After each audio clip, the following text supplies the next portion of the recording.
All right, let's go ahead and pivot on over and talk a little bit about Utah hockey. Let's do it.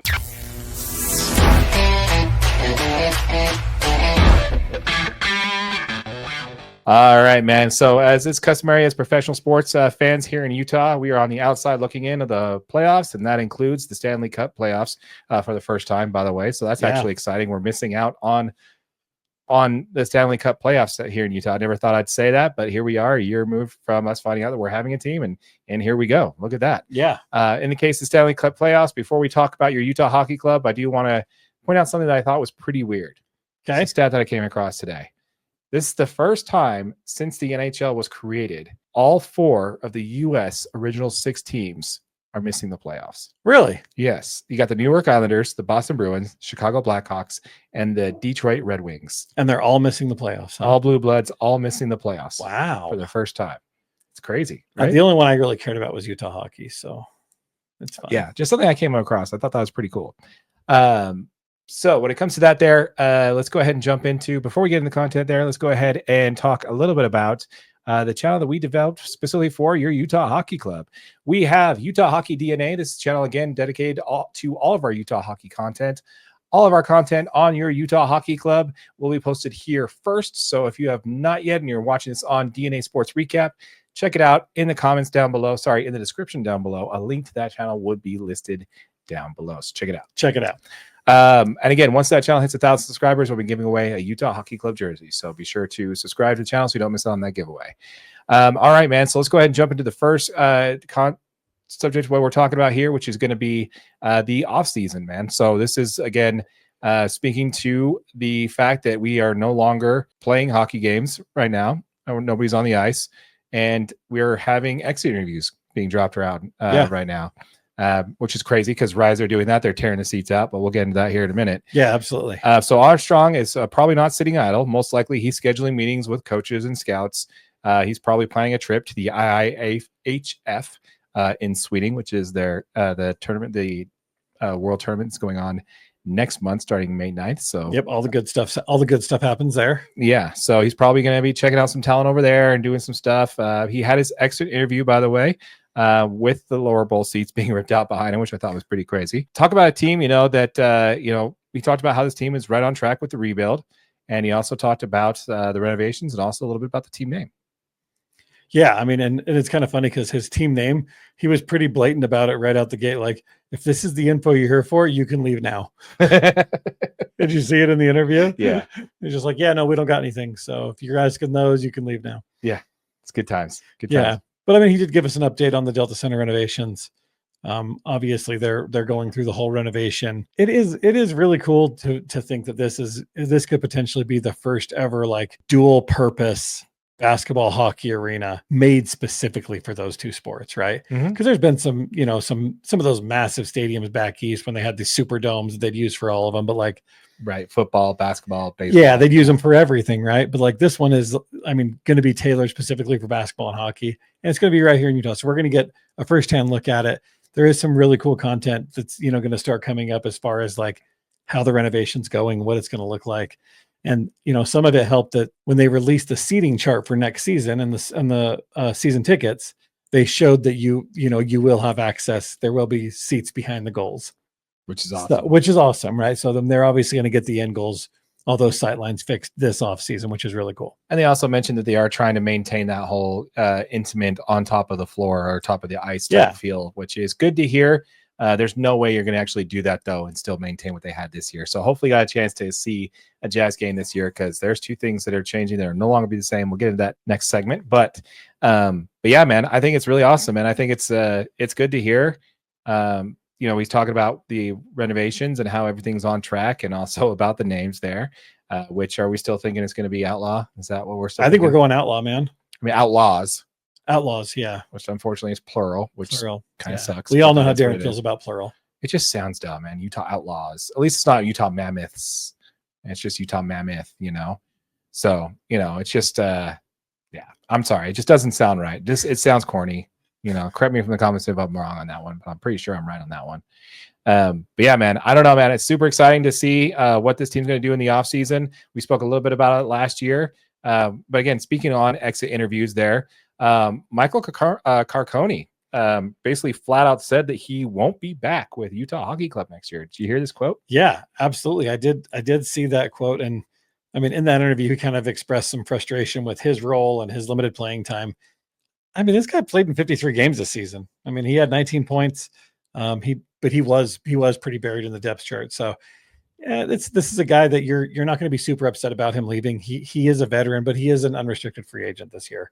So Yeah. He's just obviously going to be searching for obviously a bigger role somewhere else. And I mean, I wish him the best. You know what I mean? Like, I hope it works out.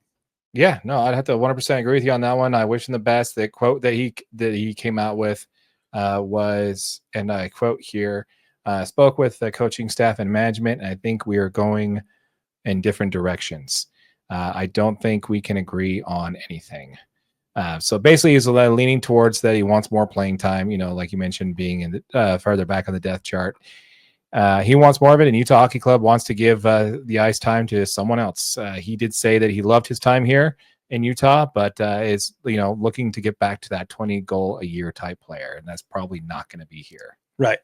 Yeah. So other standout pieces there when it comes to that is some of the other comments there that from the exit interviews from other players. Was one from Nick Bukestad. Said, we'll see where Bill is at. He's got some decisions to make. He's got a lot of guys in the pipeline. He also expressed that he really enjoyed his time here, but again, it's one of those unrestricted free agents. So while he liked it here, he understands that the organization does need to do what they need to do there. So we'll see what transpires. But like I said, I love the city. I love the people here in the organization. So that was good to hear from him. Also in the article was Robert Bortuzzo. Yep. Bortuzzo. I don't know why I put a Z in there in front of the thing. But Bortuzzo said, since an emotional end to this season in St. Louis, he spent parts of 10 years of an NHL season there. He hinted a few times that this could be the end of his NHL career. So, that's basically something we're probably expecting him to see. Yeah. I mean, because he only played in 17 games this season, right? So, yeah. And he's played, I mean, he's played 14 seasons in the NHL. Kind of one of those valued veteran leadership guys. And like you mentioned, that final game of the season was kind of emotional. This guy's had a long, great career. You don't blame somebody for hanging it up after 14 seasons of getting your face punched in. Oh yeah. I'd like to kind of learn a lot about what these roles do first. I don't know. I really enjoy the media aspect. I enjoy working with the young guys. Can't say that I haven't thought about a lot, but I guess I asked guys about certain roles, but obviously I got to put a little more thought into it. So that's basically what he talked about when he talks about retiring or returning. So yeah, a couple of comments there from others as well.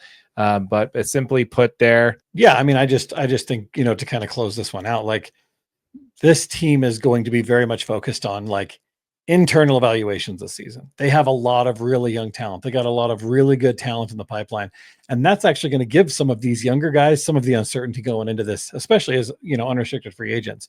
I mean, we do got Jack McBain, who's a restricted free agent. He's talked about how much he loves it. And I guess him and the team both expressed mutual interest in kind of continuing going forward. And, obviously we hope to see Jack McBain back next year, but there is going to be, this team's got some self-reflection to do. What can we do to actually be better this year, especially with the talent that we do have? These guys are going to be even better next year. And I'm just totally looking forward to the offseason. Yeah, I am too, man. And I think you nailed it, man. All the comments coming from our unrestricted free agents all said something. I would love to be back. Love my time here. Yep. But they really need to understand their roles better before they commit to anything. And I think it's exactly to your point. They either A, need to find out what they got with these young guys, or B, shift to some more veterans. Yep. I think just the Utah Hockey Club's done with, gathering draft capital and young talent. I think they realize, okay, once we got her back healthy, we made a good push. And if it wasn't for an all-time great push for the St. Louis Blues, they would have been right in the thick of it to get that last wildcard spot. Yeah. To make the playoffs. So I don't know, man. I really love to see what happens with this team during this offseason. Make sure you guys tune in to Utah Hockey DNA for all the updates there. We'll be covering any changes in the news story there. Be sure to check us out on our main channel for the full podcast on everything we talked about today as well. But we really love to hear from you folks on that as well. Let us know what your comments are Let us know your comments let us know your thoughts in the comments down below. Wow, that took a lot to get out of there, AJ. Yeah, that was good. That was good. Oh, You got it. You got there though. I was on the struggle bus on that one. Let's hit some of these comments here before we move on here. Down. So why are let's see, why are they waiting to tell us the team name? It's been an entire season. Honestly, man, I think they've known the team name for several months. I agree. I think they would have had to have known the team name. Yeah. The fact is like, we know that the NHL made an exception last season with moving the team to get jerseys in production and all that kind of stuff. This team knows what the name is moving forward. And I'm really impressed that they've kept this tight-lipped about it. Yeah, I think the team knows, and I think the jersey fabricators over at FanX knows too. Yeah, 100%. Or Fablix. Someone's going to leak it. Yeah, probably already has. If it's Utah Hockey Club, I'm cool. But if it's that stupid Yeti with the faux hawk, man, I'm so done. I am so done. We also got another comment here from Greg. Says, I think it's going to be Utah Hockey Club. Yeah. I'm all right with that, man. Like, I could see it staying. I like it, dude. Like, it's unique. It's the only thing that's different from everything else. Like everybody else is like Outlaws is fine, but every minor league team in the country has a name Outlaw. It's overused. Mammoth is fine, you know. Yeah, Mammoth is fine. It's fine. I don't hate it. I don't, But again, I think Utah Hockey Club is just fine. I really think Utah Raptor should have made it because we literally have a Raptor named. I just Utah really Raptor. like dinosaurs. Yeah, who doesn't? Who doesn't? Yeah. You want to get the young youth involved in your team, man. Maybe not the dinosaur. You got to. Utah Yetis would have been cool. Yeah, they never even thought about throwing the S on there. Did you notice that they never had Utah Yetis? Yeah, they probably could have passed copyright infringement on that one, but they never even bothered to try, which I thought was interesting. But yeah, so again, folks, no gestures, dude. You'll throw off our camera there. Oh, that's true. That's true. Every single time. I think we turned it off. Yeah, you did. I think we finally did turn it off. Yeah. But yeah, so again, folks, like we said, check us out, Utah Hockey DNA. A link to that channel will be in the description down below. Once we hit 1,000 subscribers on the channel, we'll be giving away one of those Utah Hockey Club jerseys. So make sure you subscribe, and so you don't miss out on that giveaway. Check it.